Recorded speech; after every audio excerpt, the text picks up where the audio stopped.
A cabeça bem feita. Edgar Morin. Epígrafe. Agir, viver, conservar o ser. Essas três palavras significam a mesma coisa. Spinoza. Epígrafe 2. A substância viva é o ser que é sujeito de verdade. Hegel. Fim das epígrafes. Essa é uma noção ao mesmo tempo evidente e misteriosa. É uma evidência perfeitamente banal, uma vez que qualquer um diz eu. Quase todas as línguas têm essa primeira pessoa do singular. Se não tem o pronome, tem pelo menos o verbo na primeira pessoa do singular, como em latim. E há uma segunda evidência reflexiva, revelada por Descartes. Citação: não posso duvidar que duvido. Logo eu penso. Se penso, logo eu sou. Isto é, eu existo na primeira pessoa como sujeito. Fim da citação. Então surge o mistério. O que é este eu e este sou, que não é simplesmente é? Será uma aparência secundária ou uma realidade fundamental? É uma realidade fundamental para qualquer tradição filosófica. É o que parece também quando Moisés pergunta ao ser que lhe surge sob a forma de uma sarça ardente: mas quem és tu? A resposta, pelo menos tal como é traduzida em francês, é: eu sou aquele que é. Significa que o Deus de Moisés é a subjetividade absoluta. Mas, por outro lado, quando se procura considerar a sociedade e o sujeito de forma determinista, então o sujeito desaparece. De fato, nossa mente está dividida em dois, conforme olhemos o mundo de modo reflexivo ou compreensivo, ou de modo científico e determinista. O sujeito aparece na reflexão sobre si mesmo e conforme um modo de conhecimento intersubjetivo, de sujeito a sujeito, que podemos chamar de compreensão. Contrariamente, ele desaparece no conhecimento determinista, objetivista, reducionista sobre o homem e a sociedade. De alguma forma, a ciência expulsou o sujeito das ciências humanas, na medida em que propagou entre elas o princípio determinista e redutor. O sujeito foi expulso da psicologia, expulso da história, expulso da sociologia. E, pode-se dizer, o ponto comum às concepções de Althusser, Lacan, Lévi-Strauss foi o desejo de liquidar o sujeito humano. Entretanto, entre os pensadores do ser estruturalista, houve uma volta tardia ao sujeito, como em Foucault, em Barthes, mas foi uma volta existencial que acompanhou a volta do Eros, a volta da literatura e não uma volta do sujeito ao âmago da teoria. O que eu gostaria de propor é uma definição do sujeito, partindo não da afetividade, não do sentimento, mas de uma base biológica. Para esta definição, é preciso admitir um certo número de ideias que hoje começam a ser introduzidas no campo científico. Primeiramente, a ideia de autonomia inseparável da ideia de auto-organização. A autonomia de que falo não é mais uma liberdade absoluta emancipada de qualquer dependência, mas uma autonomia que depende de seu meio ambiente, seja ele biológico, cultural ou social. Assim, um ser vivo, para salvaguardar sua autonomia, trabalha, despende energia e deve, obviamente, abastecer-se de energia em seu meio do qual depende. Quanto a nós, seres culturais e sociais, só podemos ser autônomos a partir de uma dependência original em relação à cultura, em relação a uma língua, em relação a um saber. A autonomia não é possível em termos absolutos, mas em termos relacionais e relativos. Em segundo lugar, precisamos do conceito de indivíduo como pré-requisito ao conceito de sujeito. Ora, a noção de indivíduo não é absolutamente fixa e estável. Como sabem, houve duas tendências contrárias na história do pensamento biológico. Para uma delas, a única realidade é o indivíduo, porque fisicamente vemos apenas indivíduos, nunca a espécie. Para a outra, a única realidade é a espécie, já que os indivíduos não passam de amostras efêmeras. Conforme um certo olhar, o indivíduo desaparece. Conforme um outro olhar, é a espécie que desaparece. Essas duas visões negam-se reciprocamente, mas acredito que devemos tratar as duas da mesma maneira que Niels Bohr tratava a onda e o corpúsculo. São duas noções aparentemente antagônicas que são, no entanto, complementares para dar conta de uma mesma realidade.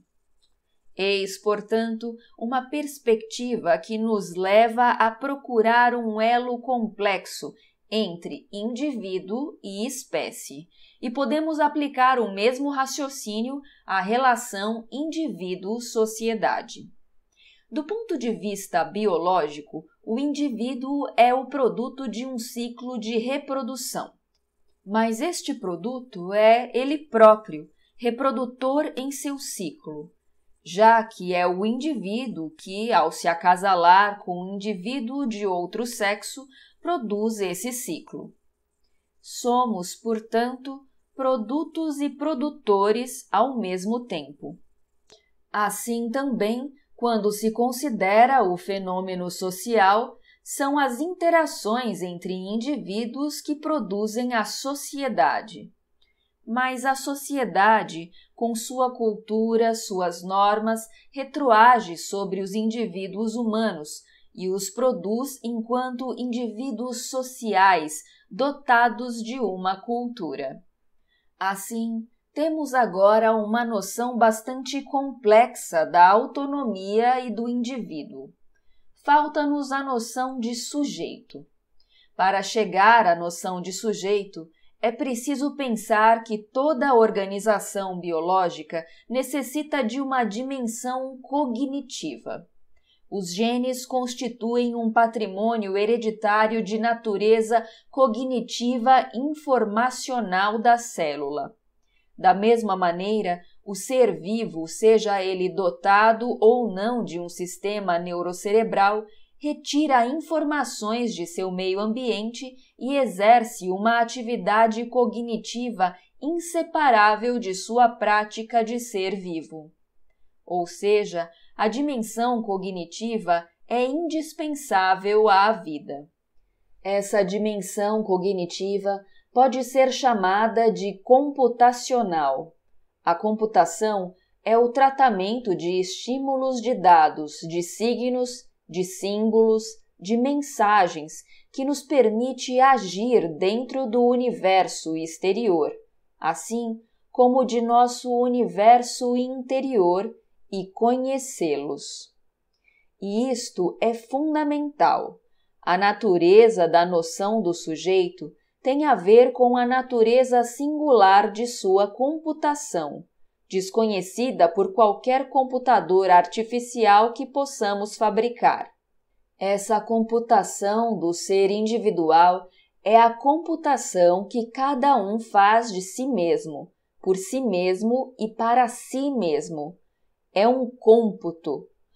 O cômputo é o ato pelo qual o sujeito se constitui, posicionando-se no centro de seu mundo para lidar com ele, considerá-lo, realizar nele todos os atos de preservação, proteção, defesa, etc. Eu diria, portanto, que a primeira definição do sujeito seria o egocentrismo, no sentido literal do termo. Posicionar-se no centro de seu mundo. De resto, o eu, je, como já observamos várias vezes, é o pronome que qualquer um pode dizer, mas ninguém pode dizê-lo em meu lugar.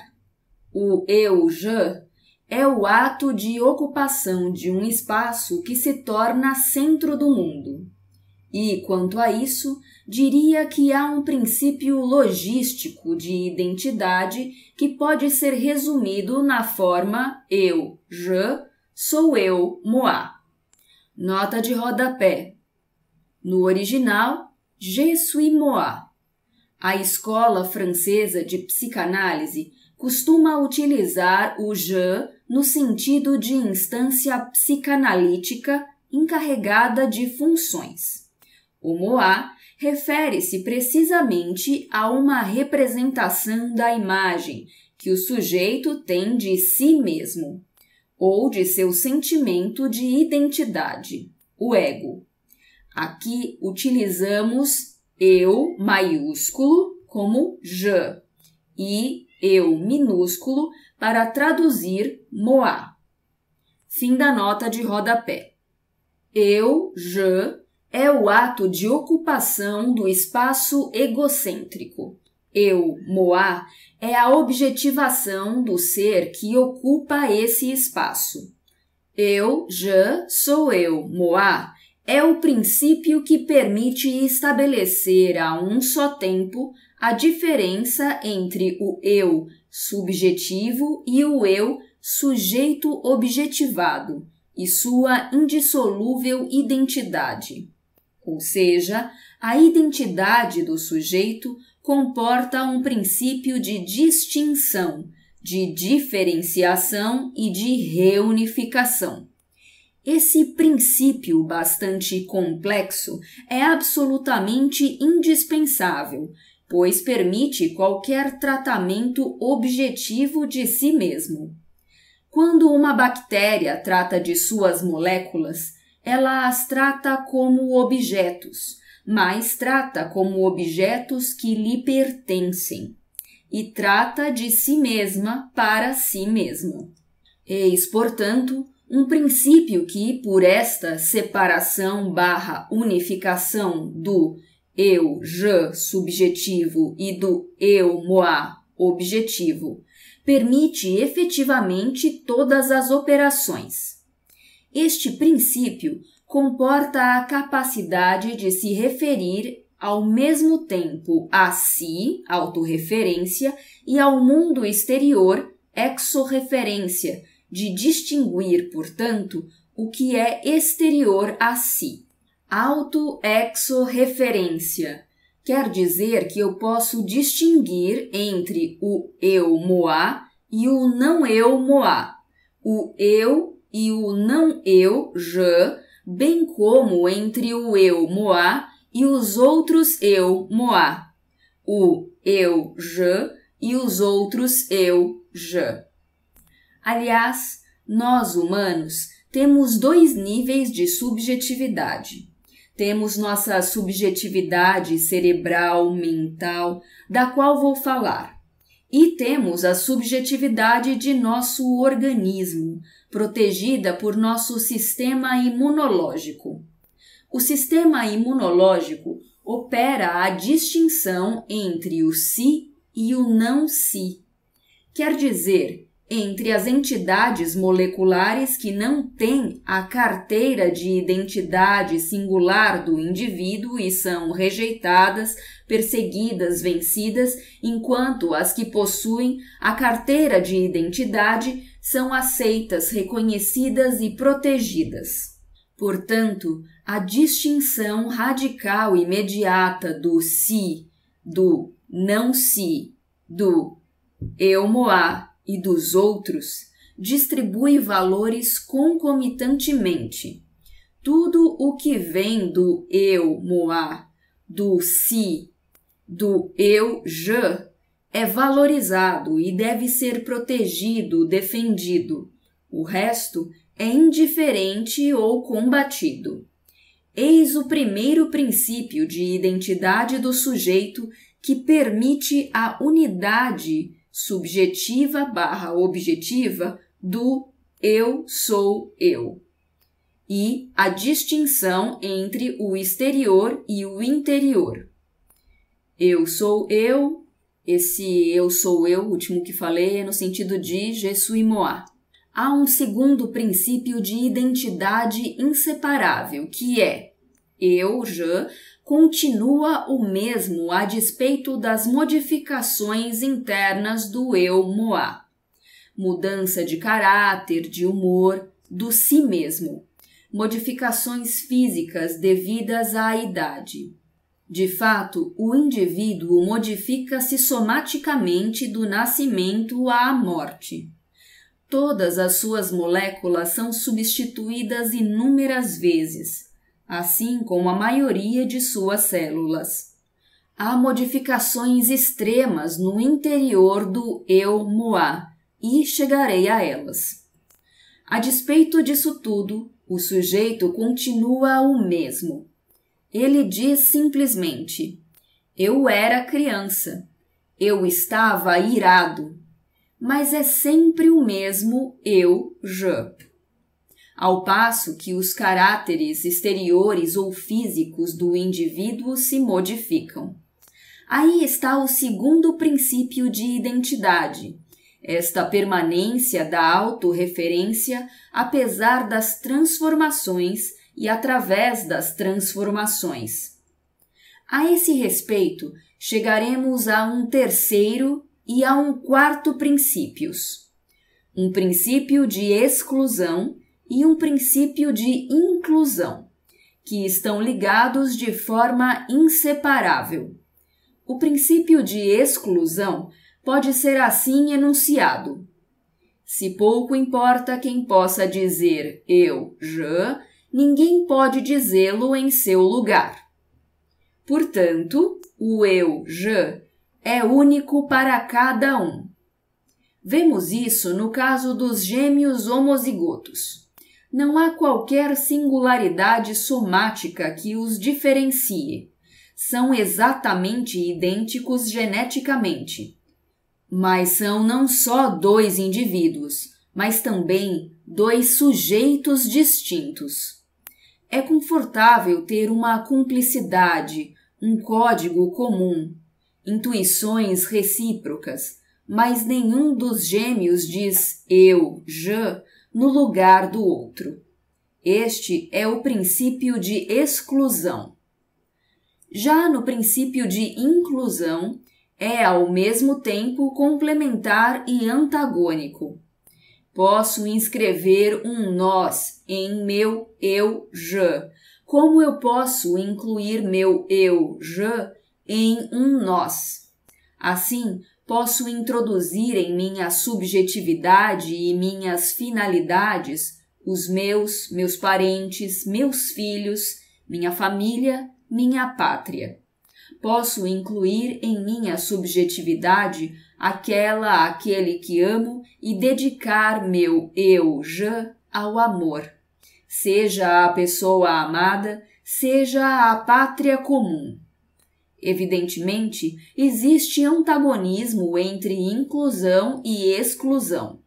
Como exemplo, temos as mães que se sacrificam por sua prole e dão suas vidas para salvá-la, e as mães que abandonam ou comem seus filhos para salvar a si próprias. Temos o patriota, que vai sacrificar-se por sua pátria, e temos o desertor, que vai salvar sua própria pele. Ou seja, temos todos em nós este duplo princípio que pode ser diferentemente modulado, distribuído. Ou seja, o sujeito oscila entre o egocentrismo absoluto e a devoção absoluta. O princípio de inclusão é tão fundamental quanto os outros princípios. Supõe para os humanos a possibilidade de comunicação entre os sujeitos de uma mesma espécie, de uma mesma cultura, de uma mesma sociedade. Além disso, há a tomada de posse do sujeito por um superego. Aqui uso como imagem esta tese de Julian Jaynes em La naissance de la conscience dans l'effondrement de l'esprit bicaméral. O nascimento da consciência no desmoronamento da mente bicameral. Nota de rodapé traduzido do inglês por G. Gabory de Monjou. PUF 1994, fim da nota de rodapé. Segundo sua teoria, os indivíduos dos impérios da antiguidade possuíam duas câmaras em suas mentes.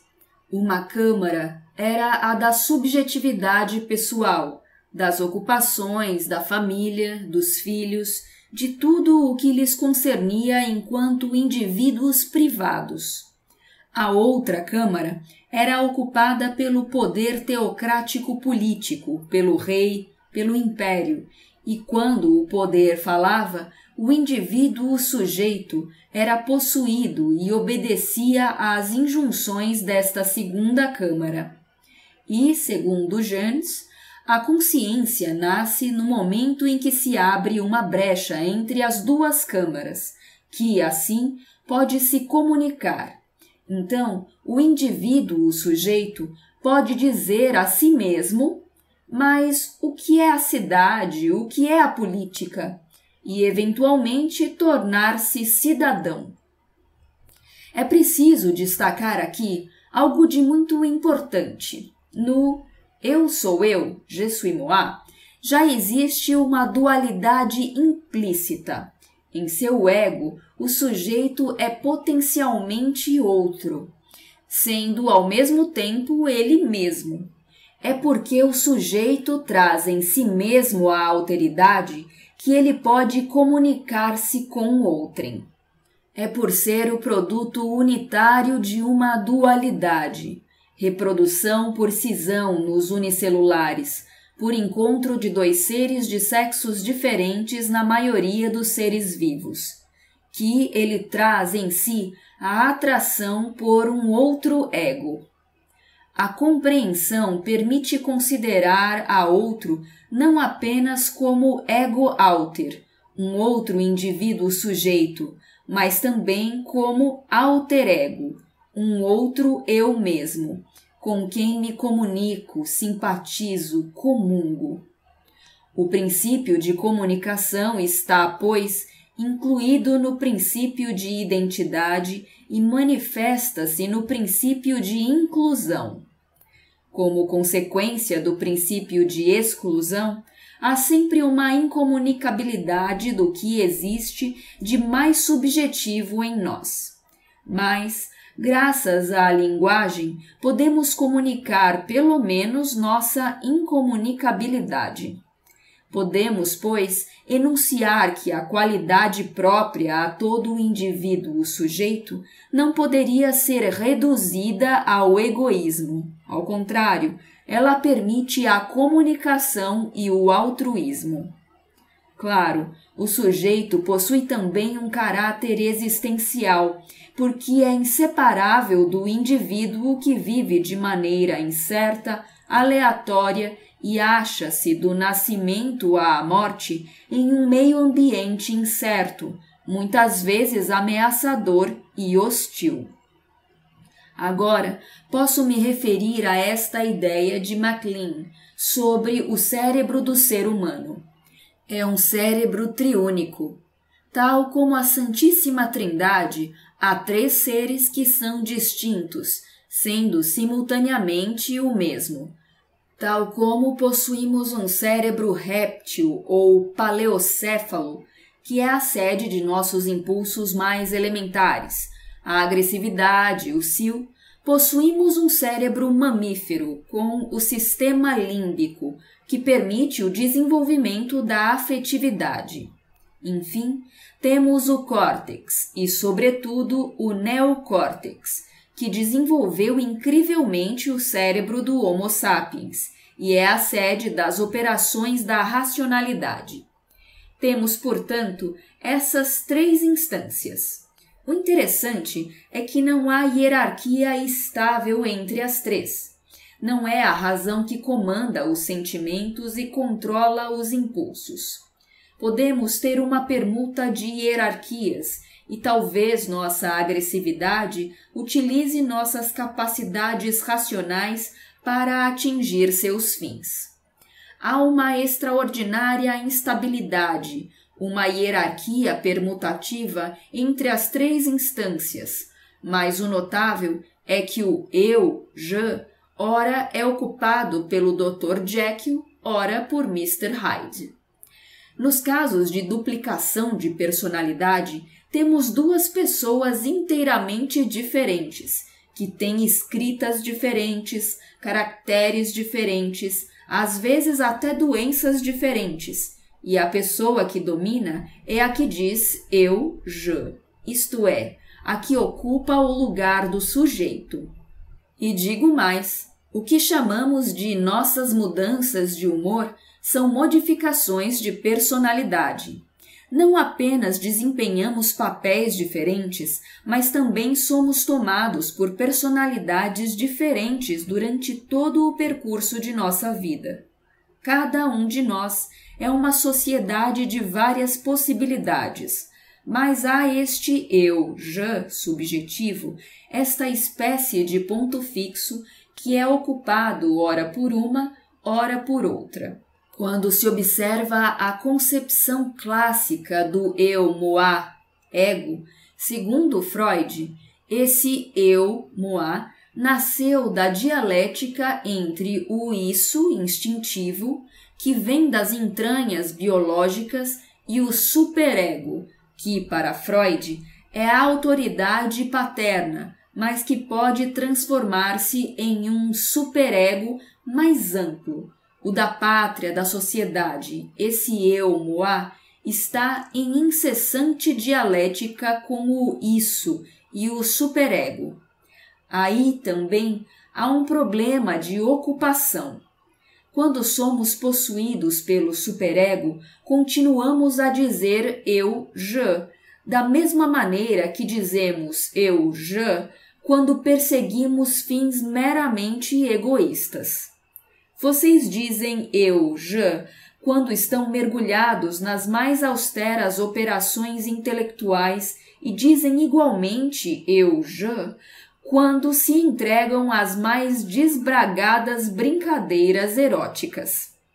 O eu, je, enquanto eu, je, emerge tardiamente na experiência da humanidade. Como sabem, as crianças falam primeiro na 3ª pessoa. Podemos dar um valor, pelo menos simbólico, ao que Lacan chamara de o estádio do espelho. Momento muito importante para a constituição da identidade do sujeito. Ele objetiva um eu, moi, que não é outro senão o eu, je, que olha e, nesse estádio, opera-se a ligação entre a imagem objetiva e o ser subjetivo.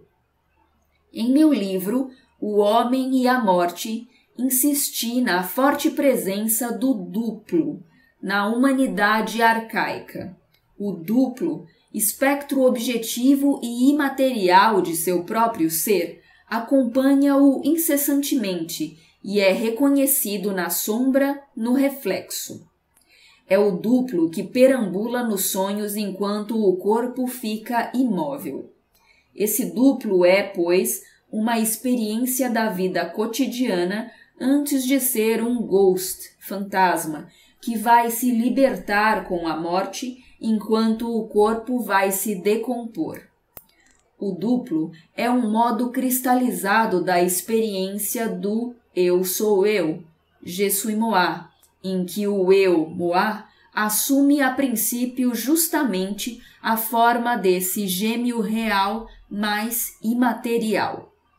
Esse duplo vai interiorizar-se nas sociedades históricas, dará nascimento à alma, sendo a alma, aliás, muito frequentemente relacionada ao sopro, como entre os gregos e os hebreus.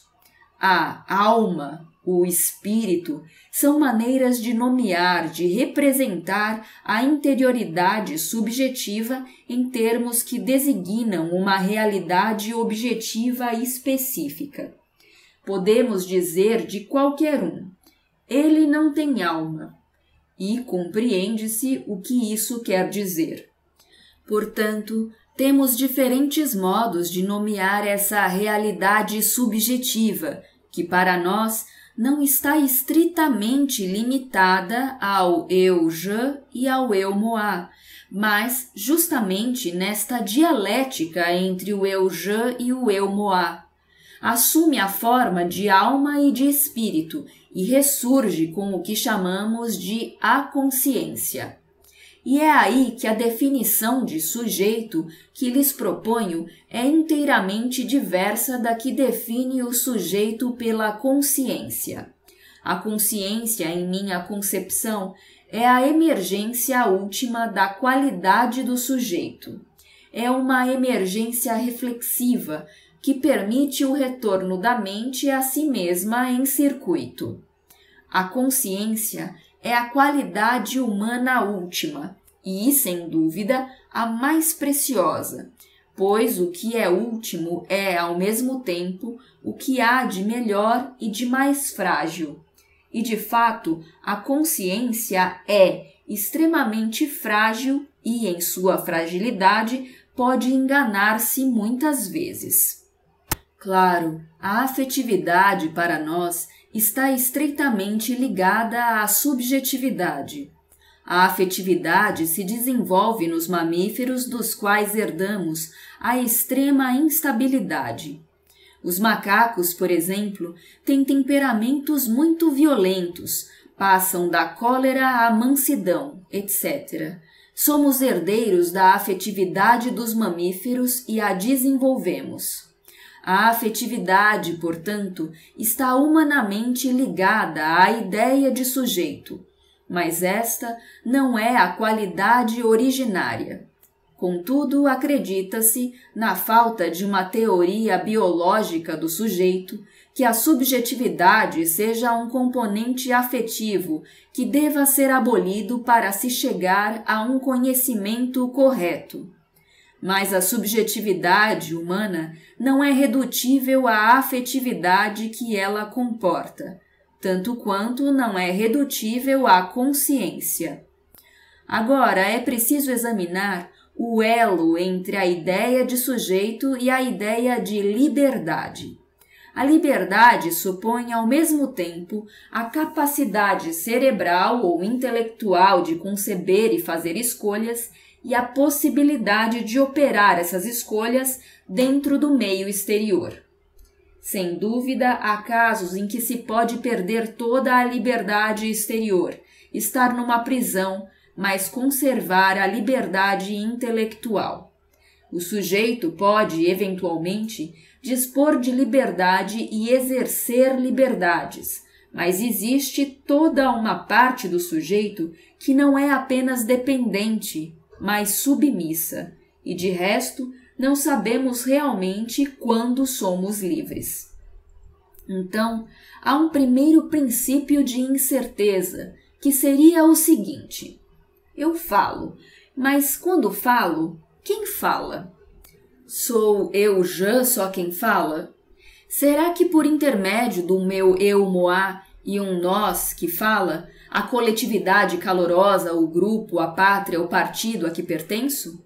Será um pronome indefinido que fala, A coletividade fria, a organização social, a organização cultural que dita meu pensamento sem que eu saiba, por meio de seus paradigmas, seus princípios de controle do discurso que aceito inconscientemente? Ou é um isso, uma máquina anônima infrapessoal que fala e me dá a ilusão de que fala de mim mesmo? Nunca se sabe até que ponto je falo, até que ponto je faço um discurso pessoal e autônomo, ou até que ponto, sob a aparência que acredito ser pessoal e autônoma, não faço mais que repetir ideias impressas em mim. Contrariamente aos dois dogmas em oposição, para um o sujeito é nada, para o outro o sujeito é tudo. O sujeito oscila entre o tudo e o nada. Eu sou tudo para mim, não serei nada no universo. O princípio do egocentrismo é o princípio pelo qual eu sou tudo. Mas já que todo o meu mundo se desintegrará com a minha morte, justamente por essa mortalidade, eu sou nada. O je é um privilégio inaudito e, ao mesmo tempo, a coisa mais banal, porquanto todo mundo pode dizer je. Da mesma forma, o sujeito oscila entre o egoísmo e o altruísmo. No egoísmo, eu sou tudo e os outros são nada. Mas no altruísmo, eu me dou, me devoto, sou inteiramente secundário para aqueles aos quais me dou. O indivíduo, o sujeito, recusa a morte que o devora e, portanto, é capaz de oferecer sua vida por suas ideias, pela pátria ou pela humanidade. Aí está a complexidade própria da noção de sujeito. Uma grande parte, a parte mais importante, a mais rica, a mais ardorosa da vida social, vem das relações intersubjetivas. Cabe até dizer que o caráter intersubjetivo das interações no meio da sociedade, o qual tece a própria vida dessa sociedade, é fundamental. Para conhecer o que é o humano, individual, interindividual e social, é preciso unir explicação e compreensão. O próprio sociólogo não é uma mente apenas objetiva, ele faz parte do tecido intersubjetivo. Ao mesmo tempo, é preciso reconhecer que, potencialmente, todo sujeito é não apenas ator, mas autor, capaz de cognição, escolha, decisão. A sociedade não está entregue somente, sequer principalmente, a determinismos materiais. Ela é um mecanismo de confronto/cooperação entre indivíduos sujeitos, entre o nós e os je. Para concluir, o sujeito não é uma essência, não é uma substância, mas não é uma ilusão. Acredito que o reconhecimento do sujeito exige uma reorganização conceitual que rompa com o princípio determinista clássico, tal como ainda é utilizado nas ciências humanas, notadamente sociológicas. No quadro de uma psicologia behaviorista, é impossível, claro, conceber um sujeito. Portanto, precisa-se de uma reconstrução, precisa-se das noções de autonomia/dependência, da noção de individualidade, da noção de autoprodução, da concepção de um elo recorrente onde estejam ao mesmo tempo o produto e o produtor. É preciso também associar noções antagônicas, como o princípio de inclusão e exclusão. É preciso conceber o sujeito como aquele que dá unidade e invariância a uma pluralidade de personagens, de caracteres, de potencialidades. Isso porque, se estamos sob a dominação do paradigma cognitivo que prevalece no mundo científico, o sujeito é invisível e sua existência é negada.